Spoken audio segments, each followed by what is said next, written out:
રાજકોટમાં ધોરાજીમાં રોડની નબળી કામગીરી અંગે TV9ના અહેવાલની ધારદાર અસર થઈ છે। અહેવાલ બાદ ધારાસભ્ય મહેન્દ્ર પાડલિયા તાત્કાલિક ધોરાજી દોડી આવ્યા। ધોરાજી જૂનાગઢ રોડના કામકાજનું જાત નિરીક્ષણ કર્યું। માર્ગ અને મકાન વિભાગને રસ્તાનું કામ કરતા તરત અટકાવવાની સૂચના આપી છે। ઉચ્ચ અધિકારીઓ સાથે વાત કરી વાયરલ વિડીયો પણ મોકલ્યા। તો નબળા કામનો વિડીયો ચીફ સેક્રેટરીને મોકલ્યો છે। સાથે જ ક્વોલિટી કંટ્રોલ અધિકારીઓને ઘટના અંગે પણ આખી ઘટના અંગે જાણ આપી છે। તો નબળું કામ નહીં ચલાવાય તેવી પણ ખાતરી આપી છે।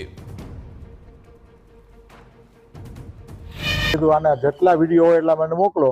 એ વિડીયો મેં કાલે સાંજે જ ગુજરાત સરકારના R&B ડિપાર્ટમેન્ટના ચીફ સેક્રેટરીને મોકલી આપ્યા અને એ ચીફ સેક્રેટરી એ અત્યારે છે ને એ ઓલરેડી અગાઉ ચીફ એન્જિનિયર પણ હતા અને એને મેં રજૂઆત કરી કે આ તાત્કાલિક અસરથી આ કામ અટકાવી દેવું જોઈએ અને ક્વોલિટી કંટ્રોલના એક્સપર્ટ જે કાંઈ છે રાજ્ય સરકારના ક્વોલિટી કંટ્રોલ ડિપાર્ટમેન્ટ છે એ ક્વોલિટી કંટ્રોલ ડિપાર્ટમેન્ટને તપાસ કરાવી કાયદેસર જે કાંઈ ટેકનિકલી જે નિયમ મુજબ હોય એ જૂનું ખરાબ કામ થયું હોય બધું કાઢી નવેસરથી કામ કરાવવું જોઈએ।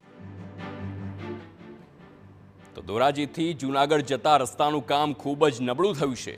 આ અહેવાલ ગઈકાલે TV9 ગુજરાતીએ પ્રસારિત કર્યો હતો અને આ અહેવાલની અસર એવી થઈ કે ધોરાજીના ધારાસભ્ય મહેન્દ્ર પાડલિયા તાત્કાલિક દોડી આવ્યા અને તેમણે રસ્તાના સમારકામની મુલાકાત લીધી। તેમણે તાત્કાલિક ઉચ્ચ અધિકારીઓ સાથે વાત કરી રોડનું કામ અટકાવવાની પણ સૂચના આપી। ધારાસભ્યએ જણાવ્યું છે કે નબળું કામ નહીં ચલાવી લેવાય।